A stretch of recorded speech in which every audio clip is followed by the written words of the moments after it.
O limão é uma das plantas mais importantes da família das rutáceas. É originado da Índia, sendo amplamente cultivado. O limão Tahiti é hoje um dos frutos cítricos de maior importância comercial no Brasil. Estima-se que a área plantada com essa lima ácida no país seja de aproximadamente 30 mil hectares. O estado de São Paulo é o maior produtor brasileiro, representando quase 70% do total de produção. Minas Gerais vem se destacando na segunda colocação no ranking nacional de produção. O fruto é cultivado em diferentes regiões do estado, mas o norte de Minas vem sustentando a primeira colocação entre as principais regiões produtoras mineiras. Esse bom desempenho vem dos produtores do projeto de irrigação do Jaíba.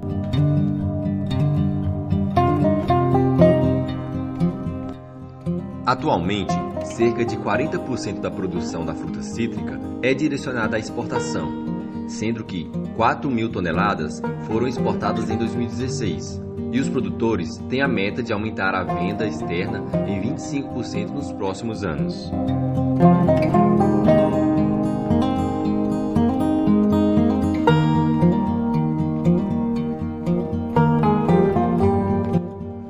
Existe uma grande variedade de limão. O limão galego, o limão cravo, entre elas o limão Tahiti, que possui o maior valor comercial do Brasil e com excelente valor comercial de exportação. O valor do mercado está relacionado com a ausência de semente no fruto, ao seu aroma intenso e agradável, um elevado volume de sumo e potencial de produção durante todo o ano, com picos de produção de dezembro a junho.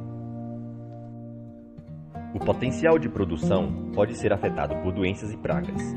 Na região do norte de Minas, as pragas de maior incidência são as cochonilhas, ácaros, moscas, larva minadora e pulgões.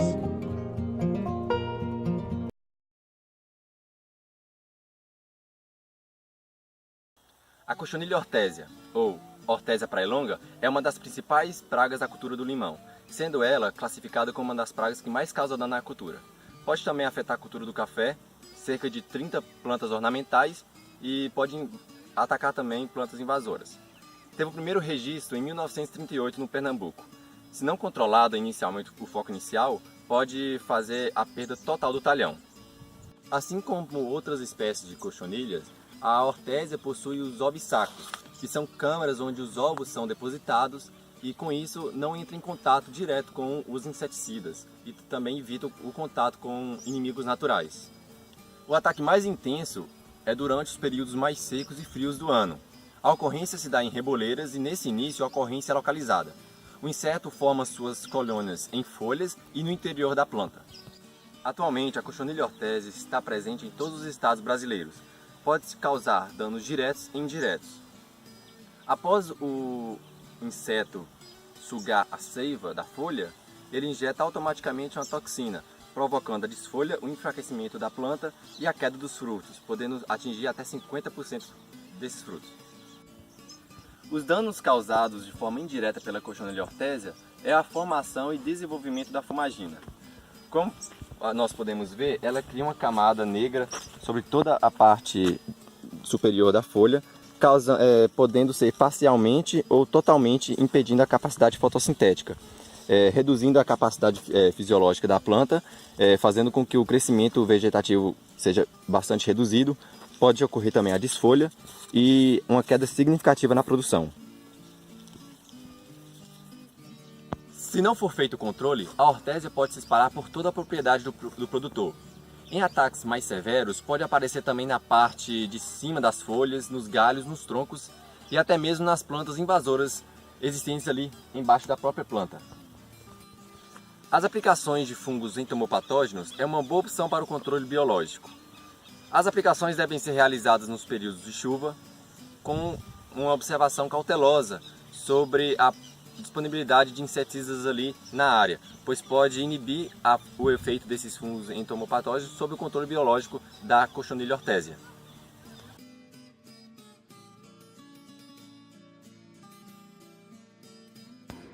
O monitoramento do pomar deve ser realizado a cada 10 dias, inspecionando-se 1% das plantas da área plantada. Recomenda-se examinar um ramo por quadrante da planta, tendo-se o cuidado de olhar a face inferior das folhas onde a cochonilha se aloja. Os troncos também devem ser inspecionados, pois as cochonilhas também podem estar presentes nesses locais.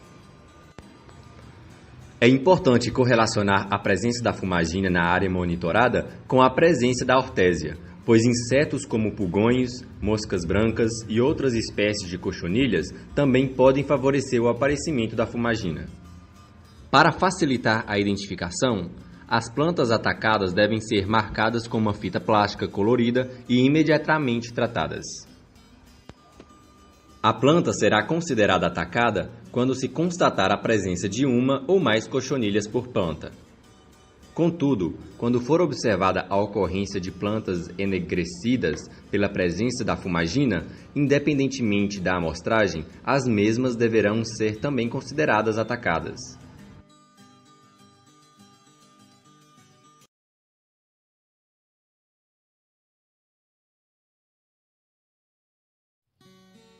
O acro, causador da falsa ferrugem, ocorre em todas as variedades de citros, durante todo o ano, porém com maior intensidade nos períodos quentes e úmidos, de dezembro a janeiro e de maio a junho. A praga infesta folhas, ramos e frutos. Nos frutos, é responsável pelo surgimento de manchas, amadurecimento precoce e desuniforme, que tornam as cascas espessas. Nas folhas, aparecem manchas de coloração escuras, irregulares, frequentemente localizadas nas bordas. Na fase adulta, o acro da falsa ferrugem apresenta coloração amarela e possui corpo em formato de cunha e fusiforme. O tamanho da fêmea varia de 150 a 165 milímetros de comprimento. O do macho é de 135 milímetros. Os ovos do acro são depositados nas depressões de folhas e frutos. Após 3 dias, em média, surge a ninfa, que apresenta características muito semelhantes ao acro adulto. O maior prejuízo é causado no fruto, pela redução do peso e comprometimento da aparência externa, reduzindo assim o seu valor comercial, principalmente no mercado in natura. Antes de decidir pelo controle químico, é necessário avaliar quinzenalmente a população da praga, no período de outubro a dezembro. Para cada talhão de 2.000 plantas, escolhe ao caso 20 plantas, amostrando com auxílio de uma lupa de 10 aumentos, 3 frutos por planta, anotando o número de acros encontrados por fruto em uma única visada. Quando a infestação média alcançar 30 acros por centímetro quadrado de fruto, deve ser iniciado o controle químico.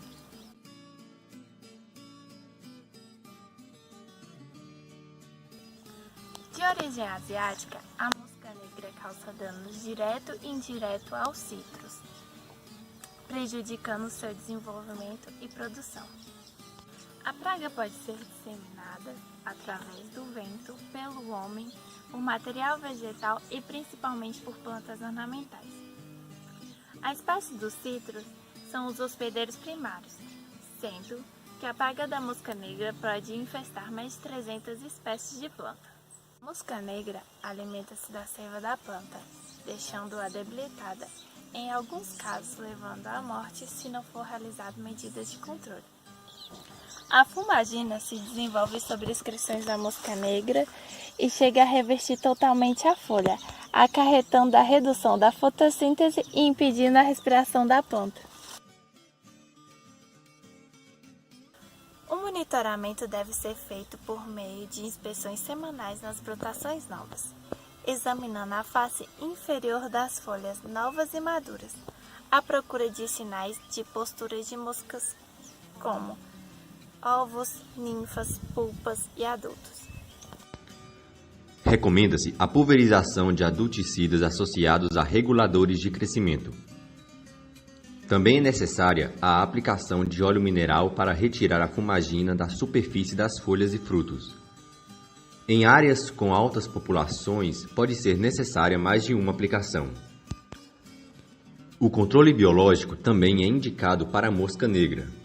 Os mais efetivos são as vespinhas.